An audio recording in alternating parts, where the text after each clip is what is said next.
All right, Mike Johnson is brought to you by Pro-Am Sports, your locally owned sports memorabilia apparel specialist. They got the car flags for you. Got to have a car flagger. Do you even care about this team? You can find them just north of the Yellowhead, St. Albert Trail, 128th Ave. Visit them online, proamsports.ca. They got a couple of signings, Lowe and Krushelnyski right now. You can get details on that at proamsports.ca. Let's bring in MJ. MJ, you ever lost $180 million betting on sports? Oh, I think you're muted, Mike. Mike, I think you're muted. Are you muted? Oh, well, there you go. There we go, yeah. Unmute me. Yeah, you're good. You're good now.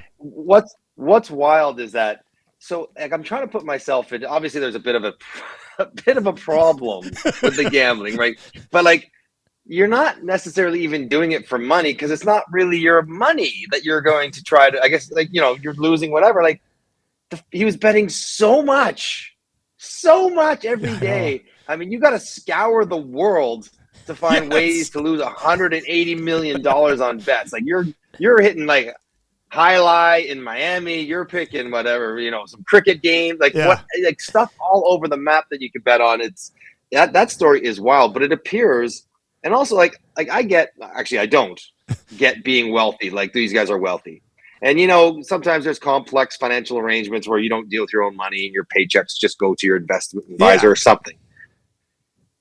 But if you're paying off 180, like even Shohei Ohtani should notice $320 million coming in and out of his accounts. Like, I mean, like at some point, does he get a text alert? Hey, another 14 million just got withdrawn. Like, when do you like, oh, at what threshold should we expect a human to notice financial transactions on their own portfolio? You would think one notification. There's got to be one somewhere. One ding that goes off. Yeah, one. Yeah. If I purchase something in the United States for $7 when I'm down there, they're like, I'll get a call from the bank, be like, does somebody have her card? I'm like, calm down, it's me, man. Like, I use my PIN code. We're good.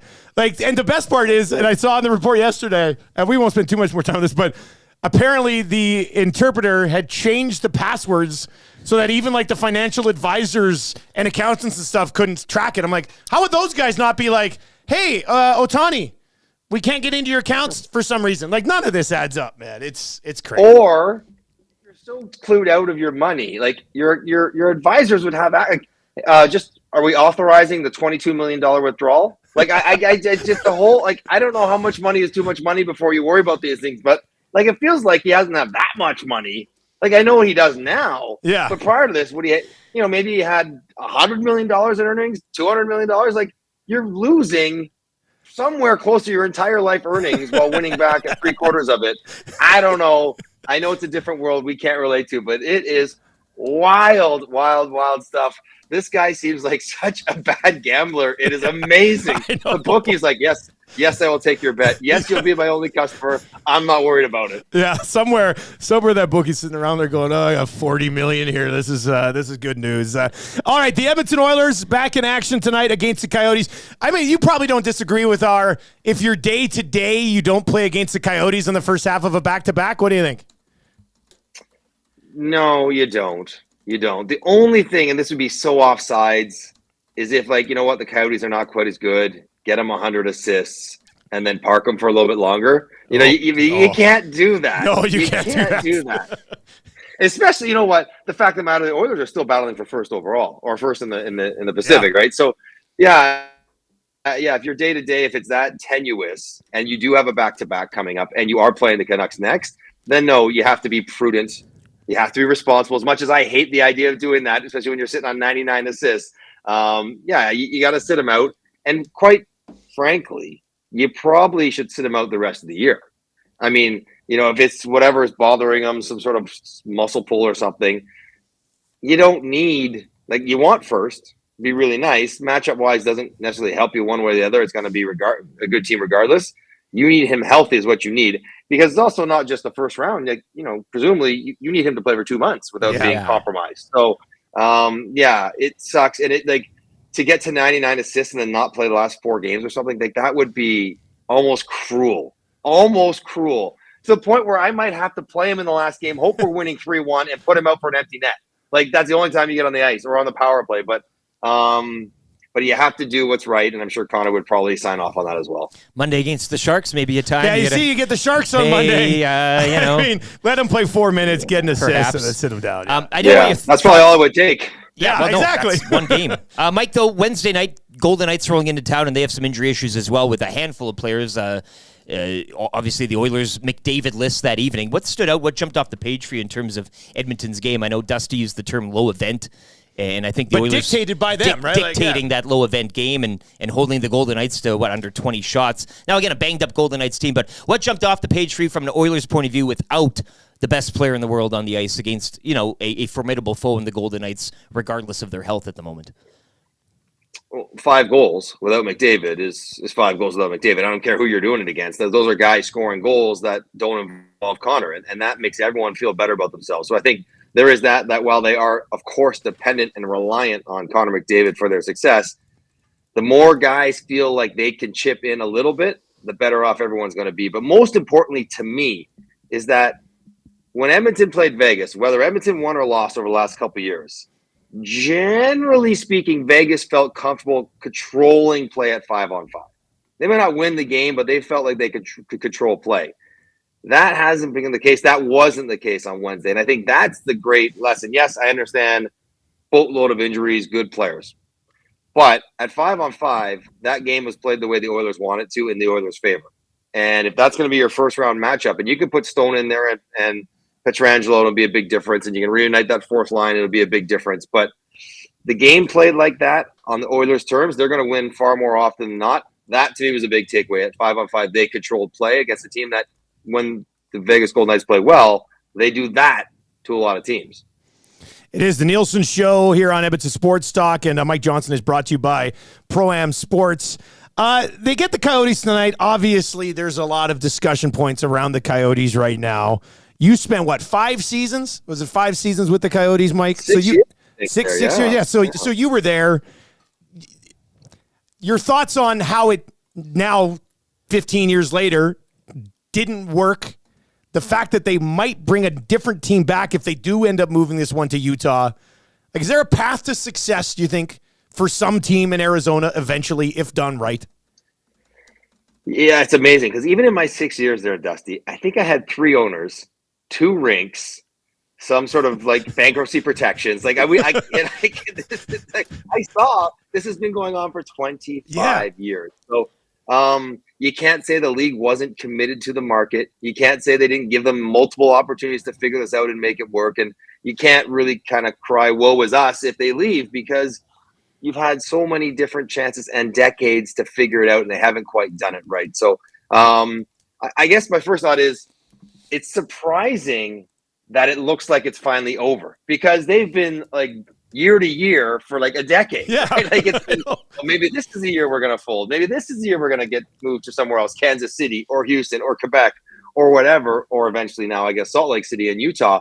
But it's still surprising. And, having talked to the people who work down there and people that worked when I was there, and even they were like, oh no, we'll be here next year. They fully thought they would be there one more year. And then, who knows about the land auction and everything else. But the assumption was that because they haven't pulled the plug, they're not going to almost ever pull the plug on this market. So that is always a bit surprising.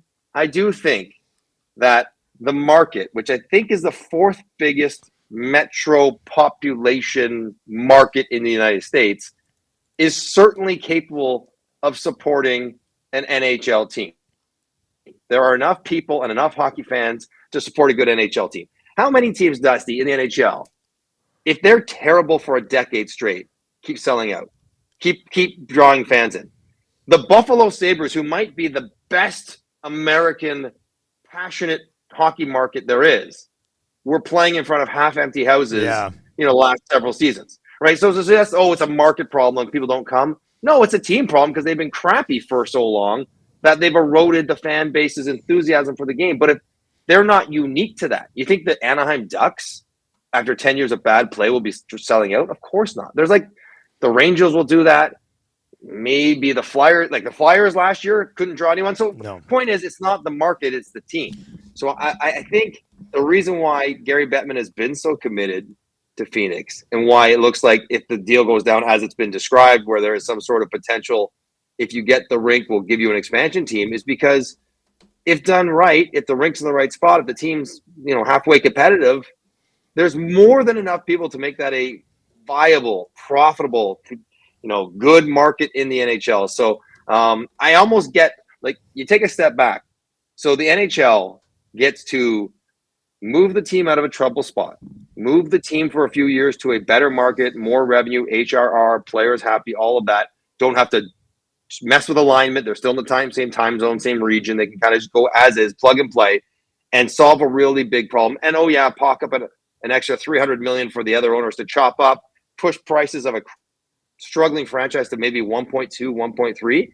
And you can do all that right away in time for next year, and then sit on the sidelines and see if this market and this ownership can pull off what they say they can pull off at no risk to you. Yeah. And if they pull it off.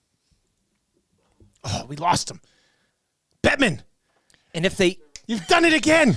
Oh, there he is. He's back. He's back. No, we lost him for 2 seconds. Anyways, it always drops on me for a second. But if they can figure it out, you get to come back and get another $1 billion expansion fee and get a good market back in the NHL. It makes a lot of sense from the NHL's perspective.